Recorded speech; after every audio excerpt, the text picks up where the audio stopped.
Hey friends! Are you guys ready for another fun day of summer adventure camp? I know I am. I'm your host Brock Eastman, and you may not know this, but I'm also an author. And so as I hear Dandy talk last week about character development, I found a lot of great things to use in my future stories. I've already started putting some to practice. And today we're going to hear more from Dandy. We're going to learn about point of view and plot, both critical to telling a great story. So stay tuned and listen to Dandy as she walks us through both.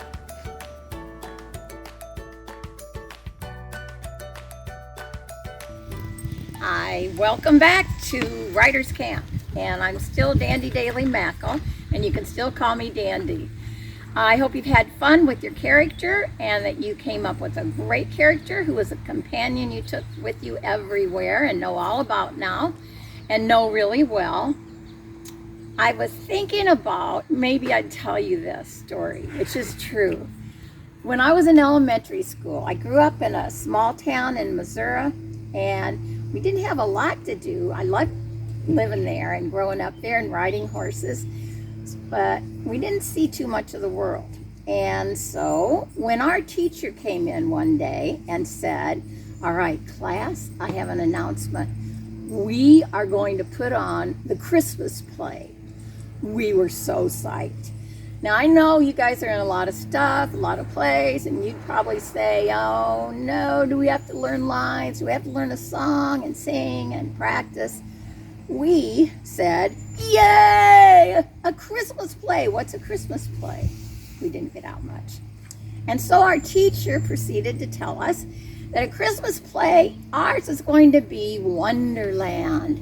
And there would be one little girl who would be the star of the show, and she would get to go and meet Mr. and Mrs. Santa Claus and sing on stage and dance, and it would be great. But everybody would, of course, have parts, and all the parts would be really important.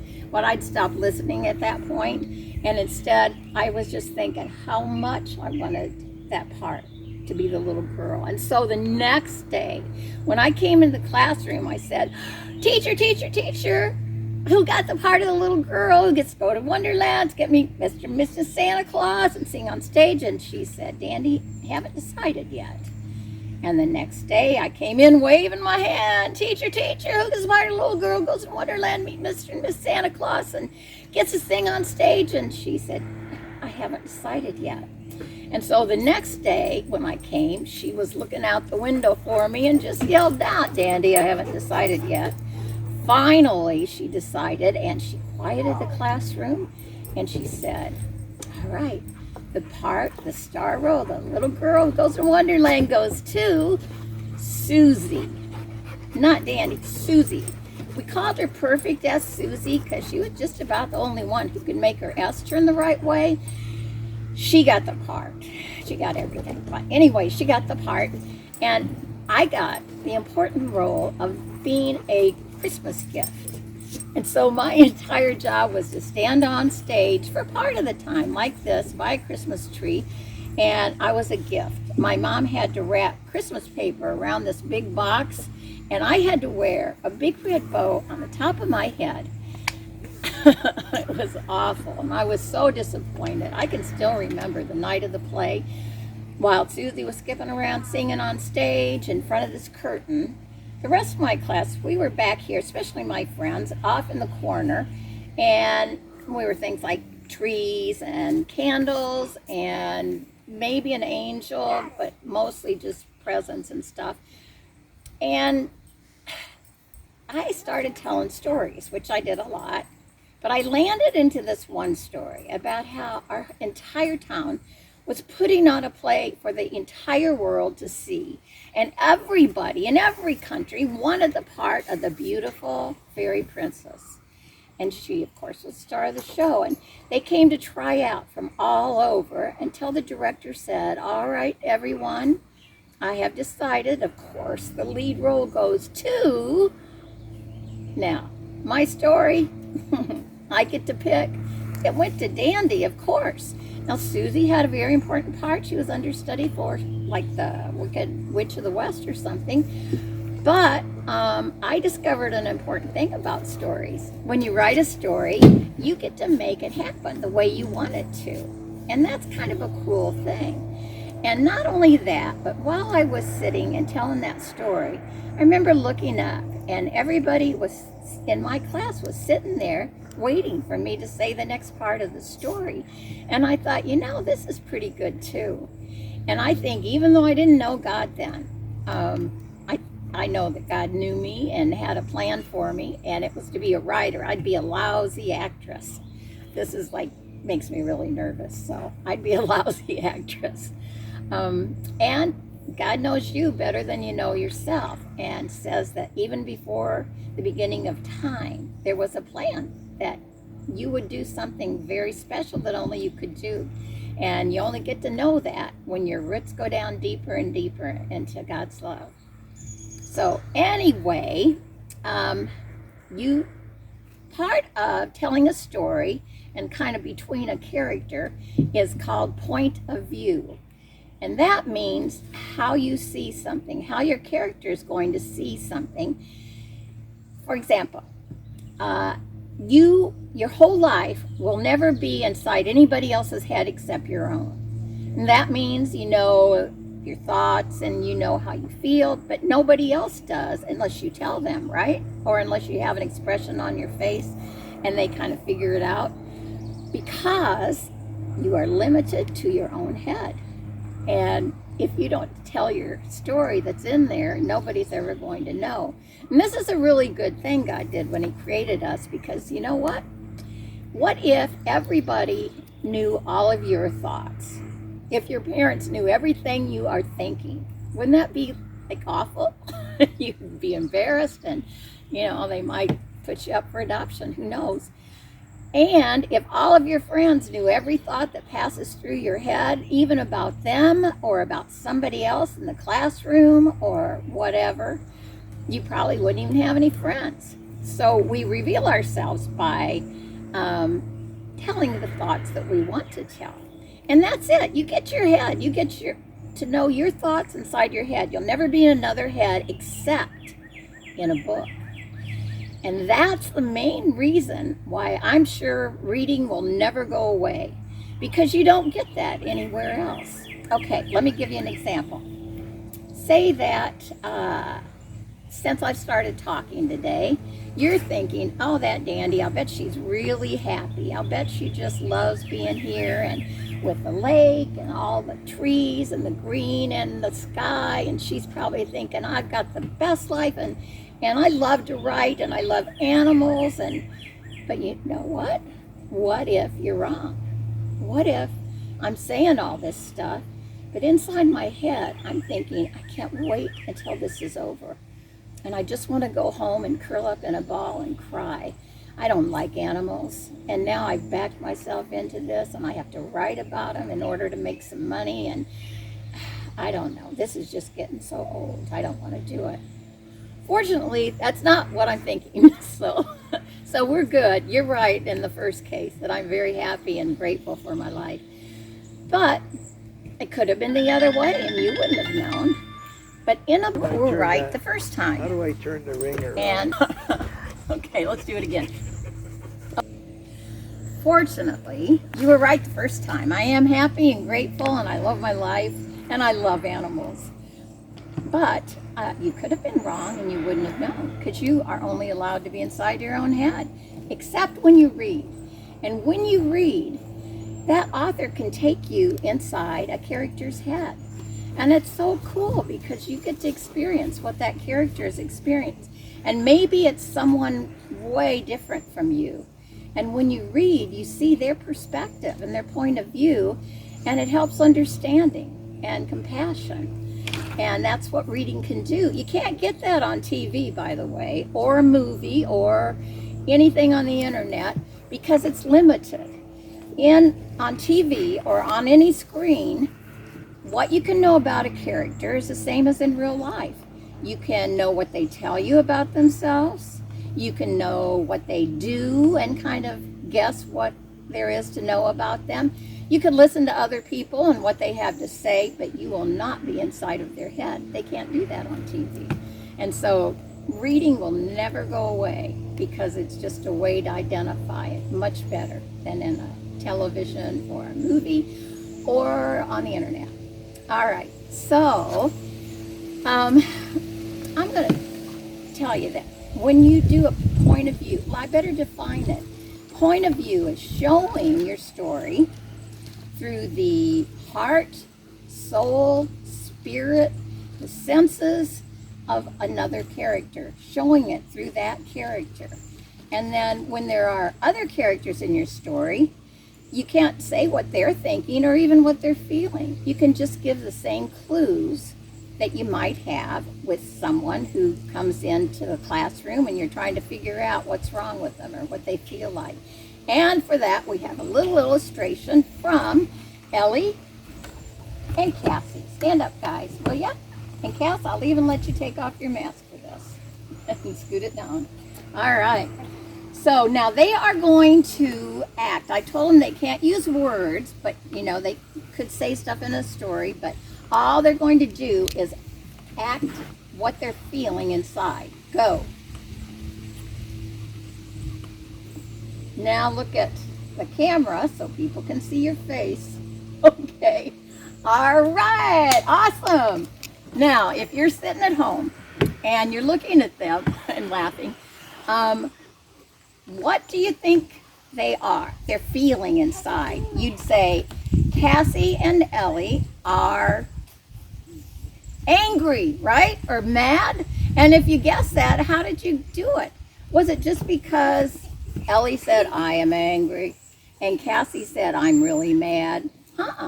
What they did was with their gestures. So if you're writing a story and they're minor characters, you'd have to say, what? How are their eyes? Were they wide open? No. Usually when you're mad, they're slanty and they're skinny and your mouth is tight or it's scrunched up. Like Cassie's eyes disappeared even. She was so mad, and one of them had their fists up or hands on hips. And so we know those signals. When you do that in a story, then it's more realistic and the reader will be involved in figuring out the story and your characters. So, if you had your character started and you wanted to find out what that character wants, I'm hoping you did that already. You had the character and you know what your character wants more than anything, and then you're figuring out what the motive is. And then you get plot. So I'm going to read you a little something on the want part. I'm going to use, remember we did Winnie the Horse Gentler last time? This is a younger series, Winnie the Early Years. And she makes it easy for you to know that first part. We read a little about her in the older Winnie one, about her character. And now she's going to reveal to you in this one what she wants in this story. All right, so this is Horse Gentler in Training. Chief, and that's the horse that's pictured there. Chief is the oldest horse on the Willis, Wyoming ranch. I love our ranch, so I can't stop thinking about the argument I heard overnight. Jack, we can't lose the ranch, Mom said. We need to hold on and pray. Prayer won't pay the bills, Emily, Dad said. We board horses, and Mom gentles them. Other trainers break horses, sometimes in cruel ways. Not Mom. She is so good with horses. You'd think she was one. It's their owners we have trouble with. More than anything on earth, I want to be a horse gentler like Mom. And so that's her want.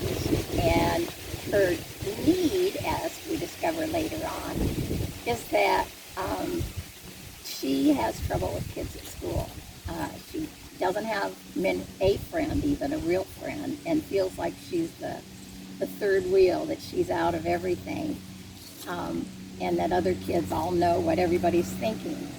And what she needs is, she does need a friend, and she needs to get there by applying some of the things she knows about horses to people, and what they like and what they really mean and what certain things can tell you about them. But she also needs to realize that she is accepted and loved and just like she is, and that she already has a friend, and that her friend is Jesus, and she needs to know him more. So, once you have that, once you have the want and the motive or the need, then it's plot. And plot, that's nothing. Once you have the character, the plot's easy. I'll bet you thought that was a hard part. So we're going to take a break, and then when we come back, we are going to talk plot.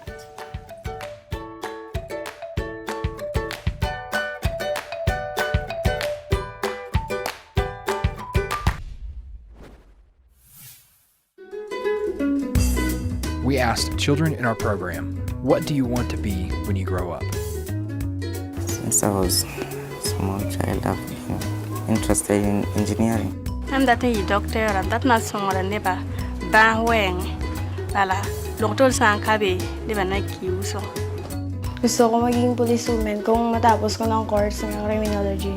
When I grow up, I wish I would be a newscaster because to all people to hear news from all over the world.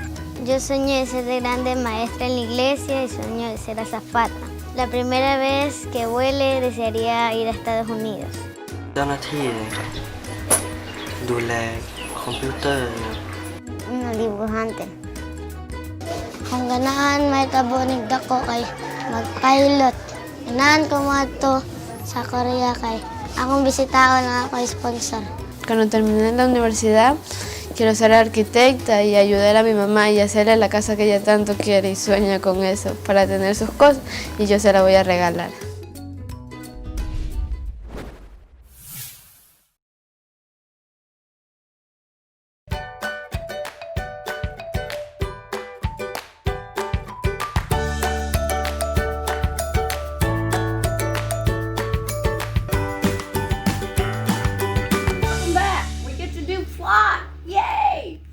And before I do my little scribble with that chalk on the sidewalk, I want you to see this fancy car here. You can make it out. This is what my granddaughter did. I really like that. So now you're going to get to see my very unartsy drawing. And all I do is write. I do not illustrate. So there you go. You can see why. Okay. Oh, I love plot. Once you have a character and you know what that character wants and you know why and you kind of know what you want the character to learn in the story, then all you have to do, all plot is your character. Okay, I'm going to do it like this. Say that this is your character. So picture your character right there. Okay? And I'm sure your character looks exactly like that, maybe with a little hair. Okay, there you go. Now, all you have to do once you got your character is let the character try to get what he or she wants. Now, the catch is that you want your character to act. And so the character, we better give the character a name. Let's call her Winnie, and we'll do it with a Winnie book. All right, so Winnie, we already know, wants to be a horse gentler and save her ranch. And so she is going to try to do it. But not only is her first try not going to work, but she ends up in a worse position than when she started. So that's the first part. I'll read you what Winnie does. Poor Winnie. She wants to be a horse gentler. And she loves horses. And what happens is probably the worst guy in her class who always talks down to her, his name is Austin, he gets a beautiful saddle horse, American saddle horse, named Princess. And Princess is kind of wild yet. And so Mr. Green, Austin's dad, decides that he will get Winnie's mom to train the horse. And so they bring beautiful Princess out to their ranch. And it's a good thing because the ranch is just barely making it. And training this horse would be great for all of them. And so they bring the horse out to the ranch. And first off, Austin is obnoxious. And he walks right behind the horse, which you just don't do. And Princess kicks at him, doesn't get him, but he falls backwards and scoots in the dirt. And so he is fighting mad and yelling at the horse. And while the mom is talking to him, to Austin, about how you don't go behind a horse, here's what our Winnie thinks. All right, Austin's yelling and says, "You're supposed to tame my horse," Austin cries. "That's what we pay you for." I slide off Chief. He's about 18 hands or 6 feet high, a farm horse that came with the farm we turned into our ranch. I'm short and it's a long way down. Then I get a great idea. Note to self, Winnie Willis, this is your chance. Call me Winnie the Horse Gentler. I got this, I tell Mom. Winnie, but she's too late. I'm going to catch that horse, or my name isn't Winnie the Horse Gentler. And so she tries to catch the horse. She does it right, kind of gets closer and closer.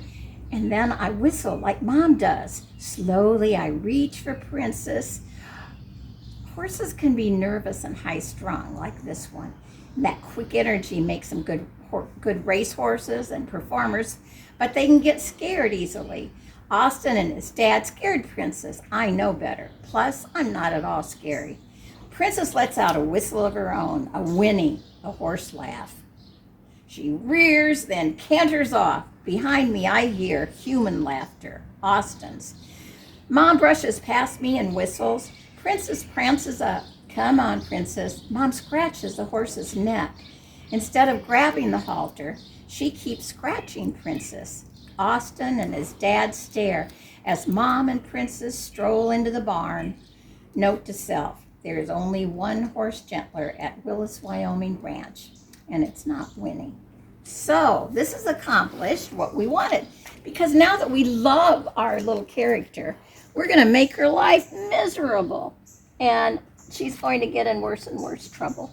But undaunted, she's going to try again.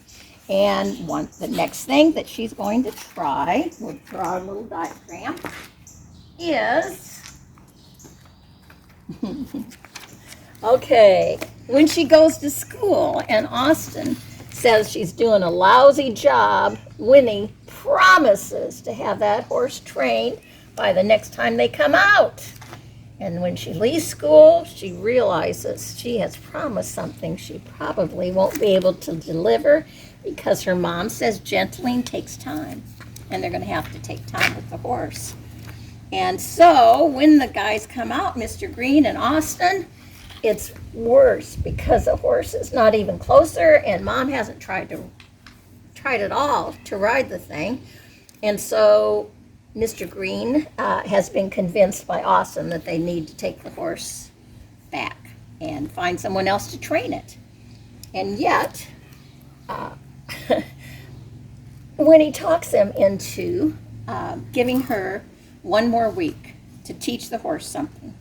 And so she's going to try that again, and she tries, let's see, she does try a couple of other things, and it gets worse, and a couple of other things, and worse, and you can do that. The classic tries are 3.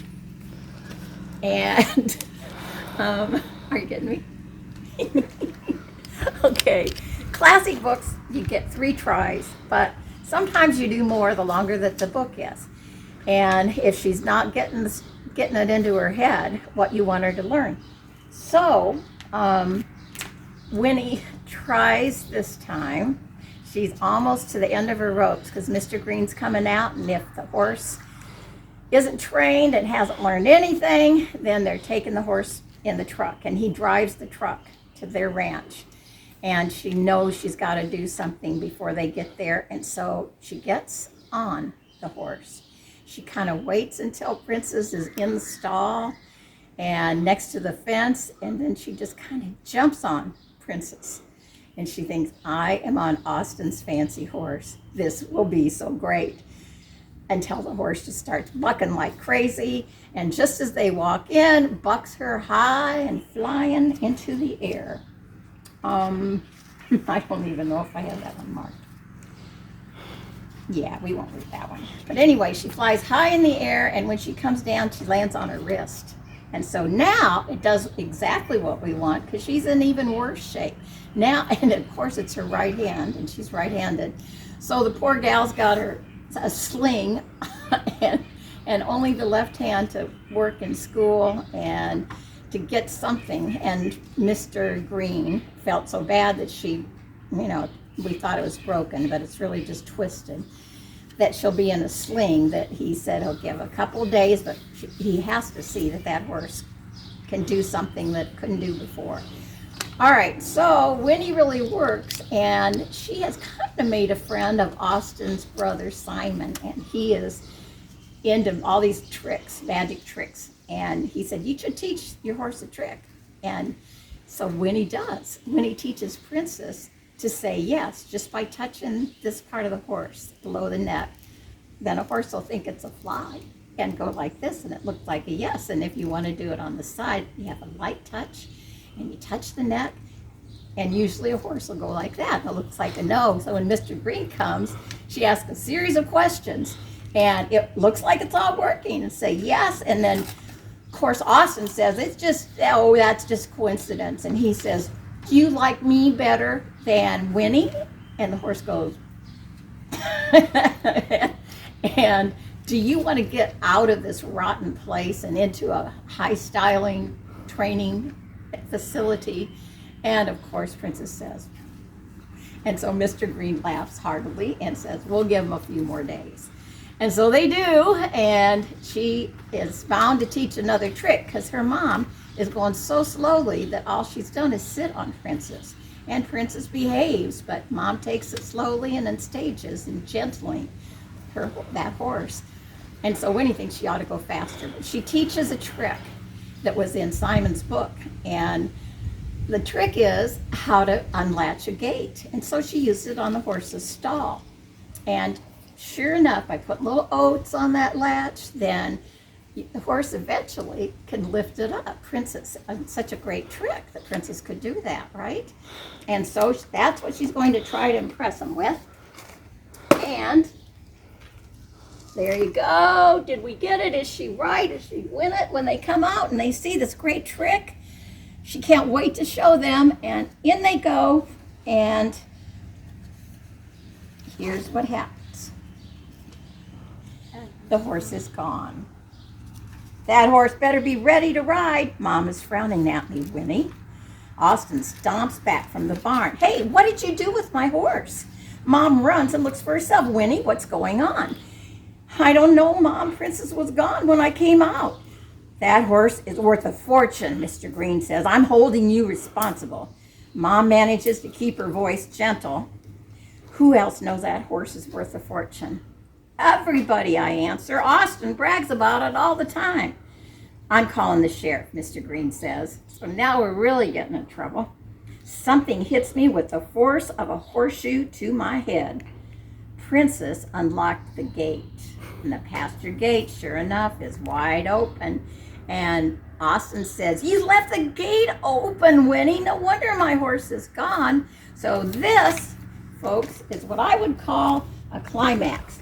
Could things possibly get any worse for poor Winnie? The sheriff was being called. Everybody blames her for leaving that gate open. And she thinks, okay, is it worse to leave the gate open or to have taught the horse how to open the gate? And so this I call the climax. And it's where it just looks like things could not possibly get worse. But will they or won't they? Now, at a climax, too, we're very close to where she needs to learn what we want her to learn. Okay? So, Princess unlocked the gates, and I'm the one who taught her. For a second, I think about keeping quiet. Wouldn't be lying. I mean, I didn't say someone stole her exactly, but I'm tired of my not quite lies. They are still lies. It's my fault, I say, and I'm going to find Princess and bring her back. I leave him standing there as I race from the pasture. When I get to the dense woods, now this right here is where she is going to have what we call an Epiphany. You might have heard that even in your churches. But Epiphany means like the light goes on, and that's where she gets it. It's like finally, she's had little steps along the way, but finally she understands what we want her to understand, which is she has a friend in Christ and she needs to depend on him more. Okay, so when I reach the dense woods, I am out of breath. Please help me find Princess. I surprised myself by praying out loud. She's just kind of learning to pray. I half expect to see Princess when I open my eyes. She isn't there, but my heart isn't pounding anymore. I feel calm, gentle. A few minutes later, I stop, I sniff, I smell horse. Horse is the best smell on earth. And sure enough, Princess lets her walk up to her and scratch her and lead her back into the pasture where they're all waiting and angry and yelling at each other. And instead, they're blaming her for leaving it open. She said, no, it was Princess who did it. And of course, Austin screams, no way, you're trying to blame my horse? You did it, you left the gate open. And while he's yelling at her, she looks over his shoulder and Mr. Green says, oh my goodness, look at that. And so they all turn around and Princess is unlocking the gate again. So there is much more to the story. But in essence, that's what a story is. So once you have the climax, you just need a resolution. Now it used to be that a resolution or an ending, and it used to be you had to have happily ever after endings all the time, but not so much anymore, or you could have any degree of them. So in this, it's not like she wins the horse and they give it to her because she's so good with it, but it's more like they believe her and she's learned what she needs to learn, and she doesn't get the horse, but Mr. Green says, let's leave this horse here for at least 3 months and see how it goes. And that ensures that they'll be able to pay next month's rent on the ranch. And she's learned that she does have a friend in Christ, and she eventually will learn how to handle kids at school by things that she knows about horses and what they like.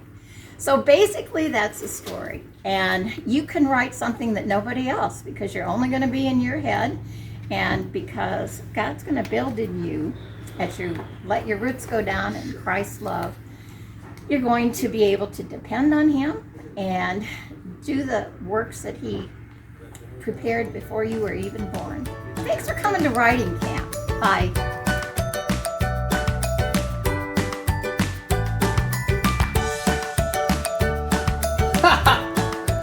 Oh, that silly little lion. You know, a good story has a good plot, and a good plot might keep you guessing right up until the very end. It was really great to hear Danny talk about not only point of view, but plot, how plot drives the story. And yeah, sure, sometimes our characters get what they want, and sometimes they don't, but hopefully it's always moving the story forward. So thanks, Dandy, for what a great way to talk about point of view and plot. And when we build that with the character development that she talked about last week, we're gonna have a great story. I hope someday I get to read your guys' stories as well. So from me and from Chase, we say goodbye, and we'll see you tomorrow.